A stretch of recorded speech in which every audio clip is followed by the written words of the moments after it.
अस्सलाम वालेकुम dear student, उम्मीद है कि आप सब खैरियत से होंगे। और जैसा कि आपको पता है आपके फेडरल बोर्ड के पेपर्स चल रहे हैं और आप उम्मीद है कि आपके पेपर्स अच्छे ही जा रहे होंगे क्योंकि पेपर इंतहाई आसान आ रहे हैं। ठीक है, 30% कॉन्सेप्चुअल पेपर आपका आ रहा है, बाकी तकरीबन बुक से ही होता है और आप लोगों का इजी पेपर आता है, मुश्किल नहीं होता। उस लिहाज से आपको बायोलॉजी के आज गेस्ट बताएंगे क्योंकि आपका अगला पेपर बायोलॉजी का है। ठीक है, सबसे पहले हम फर्स्ट जो है हमारे पास चैप्टर गैसियस एक्सचेंज, इसमें इम्पॉर्टेंट टॉपिक है आपके पास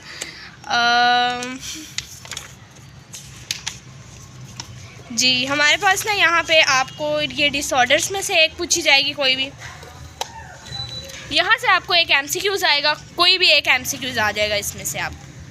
उसके बाद ये मैकेनिज़्म ऑफ ब्रीथिंग बहुत इंपॉर्टेंट है, ये आएगा। ठीक है, बाकी आप इसमें से यही कर लें तो आपका पेपर इस चैप्टर में से अटैम्प्ट हो जाएगा इजीली। एमसीक्यूज़ आपने लाजमी करने हैं क्योंकि एमसीक्यूज़ में आपका कोई चांस नहीं होना चाहिए कि आपके मार्क्स कटें।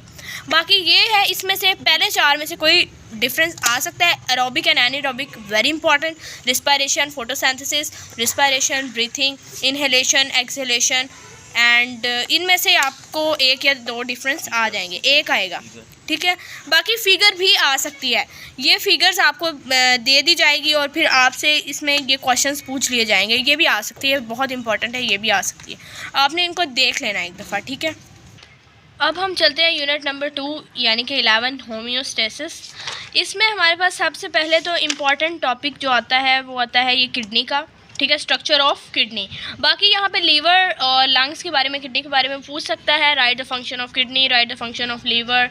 ठीक है, आपने ये कर लेना है। उसके बाद structure of kidney is very important. ठीक है, उसके बाद स्ट्रक्चर ऑफ नेफ्रॉन तो इंतहाई बहुत ज़्यादा इंपॉर्टेंट है, ये आपने लाजमी करना है, ये छोड़ना ही नहीं, ये लाजमी करना है आपने, ये बहुत इंपॉर्टेंट है। उसके बाद इसमें ये जो किडनी के स्टोन्स एंड ट्रीटमेंट है, इसमें आपसे वो पूछ सकता है लिथोट्रिप्सी के मेथड क्या है किडनी को रिमूव करने का, ये भी बहुत इंपॉर्टेंट है, ये भी इसमें से भी आपको कुछ ना कुछ क्वेश्चंस आ जाएंगे। बाकी ये टेबल है, ये एमसीक्यूज़ के लिए आपने देख लेना है। ठीक है, उसके बाद आपने एक्सरसाइज से एमसीक्यूज़ करने हैं और ये वाली जो डायग्राम है इसको भी आपने देख लेना है। अब चलते हैं चैप्टर 12 की तरफ, कोऑर्डिनेशन एंड कंट्रोल।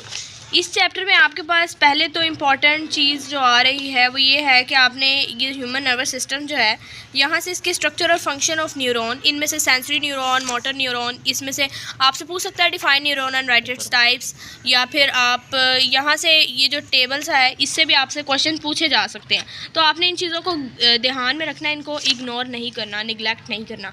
उसके बाद ब्रेन तो बहुत इंपॉर्टेंट है, आपको खुद भी लगता होगा कि ब्रेन वैसे ज़्यादा इंपॉर्टेंट है। आपने component of central nervous system, fore brain, hind brain, mid brain, short में भी आ सकता है, स्पाइनल कॉर्ड, ये सब कुछ आपको करना है, ये याद करना है। उसके बाद आई वाला अगर आपको इजी लगता है तो आप करें, अदरवाइज़ आप इसमें से इसके ये डिफेक्ट्स पढ़ लें। ठीक है, और उसके अलावा डायग्राम आपने आई की देख लेनी है। ठीक है, उसके बाद ये जो पिट्यूटरी ग्लैंड है ये आपने देख लेना है, और सेकेंडली आपने यहाँ से फीडबैक्स कर लेने, नेगेटिव एंड पॉजिटिव, ये बहुत इंपॉर्टेंट है फॉर शॉर्ट। और देन ये आपको इसकी डेफिनेशन भी पूछी जा सकती है एपिलिप्सी की। बाकी एमसीक्यूज़ आपने यहाँ से करने हैं और यहाँ से आपने ये आई की डायग्राम देख लेनी। अब हमारे पास है जी chapter number 13 sport and movement. यहाँ से आपने क्या करना है, बोन और कार्टिलेज का different is very very important, roles of skeleton ये करने हैं आपने। ये लॉन्ग भी बहुत ज़्यादा इंपॉर्टेंट है, ये लॉन्ग करना है, कंपोनेंट्स ऑफ ह्यूमन स्केल्टन। ठीक है, उसके बाद आपके पास आ जाते हैं ये टाइप्स ऑफ जॉइंट्स, इसमें से शॉर्ट आ सकता है एक आधा। ठीक है, और सेकेंडली आपने यहाँ से ये आर्थराइटिस और ये सब पढ़ लेना आपने, गॉट और ये सब कुछ। ठीक है, उसके बाद ये एमसीक्यूज़ हैं, ये देख लेने आपने, और यहाँ से ये वाला टेबल भी आपने पढ़ लेना है, टाइप्स और डेफिनेशंस। चलते हैं सेक्शन 4 जो कि है रिप्रोडक्शन। इसमें आपके पास सबसे पहले तो वो पूछ सकता है पार्थेनोजेनेसिस की शॉर्ट।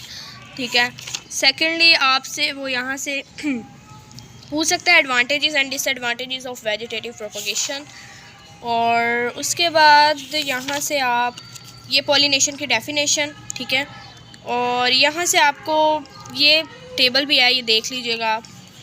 सेकेंडली ये वाला टेबल भी है एक, यहाँ से आपसे ये वाली डेफिनेशंस भी पूछी जा सकती हैं, ये जो लिखी हुई यहाँ पे। और यहाँ से आप देख लें रैबिट को, रैबिट, और ये भी इम्पॉर्टेंट लॉन्ग है ये वाला। Secondly reproduction in rabbit, female and male reproductive system, ये भी बहुत इंपॉर्टेंट है, ये भी आपने कर लेना। ये MCQs हैं, साथ में आपने ये वाली डायग्राम देख लेना। अब है जी चैप्टर नंबर 15 इनहेरिटेंस। यहाँ से वो आपसे क्वेश्चन पूछ सकता है जी, write down the function of role of gene in protein synthesis, ये वाला क्वेश्चन है, ठीक है। उसके बाद हेट्रोजाइगस जीनोटाइप, इस तरह की डेफिनेशंस अक्सर आ जाती हैं, ये आपको पता होना चाहिए। मल्टीपल एलील्स क्या होते हैं, ठीक है। और उसके अलावा आप आ जाए आगे तो law of segregation and law of independent assortment, इन दोनों में से एक आप लिख लें कि इन दोनों में से एक आना है, ये आप तैयार कर लेंगे, आपका लॉन्ग अटैम्प्ट हो जाएगा।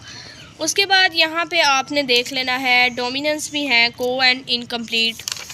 और हाँ, आपने यहाँ से डिसकंटिन्यूस और कंटिन्यूस वेरिएशन लाजमी करना है। वेरिएशन के ये जो सोर्सेज हैं ये आपने लाजमी करने हैं।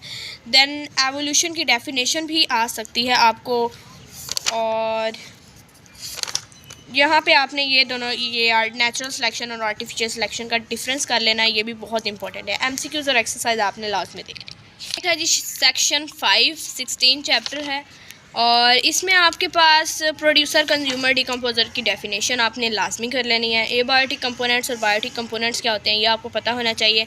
Then flow of material and energy in the ecosystem, one way energy flow, इनमें से आपको ये बहुत इंपॉर्टेंट है, इनमें से आपसे पूछा जाएगा सवाल, आपने ये लाजमी करना है, ठीक है। उसके बाद इस चैप्टर में मैं आपको 2 बहुत ही इंपॉर्टेंट लॉन्ग बताऊँगी जो कि लाजमी आएंगे, उनमें से एक तो लाजमी आएगा, ठीक है। आपके पास flow of nutrient and flow of energy, ये शॉर्ट क्वेश्चन वेरी इंपॉर्टेंट, ये आपने लाजमी करना है।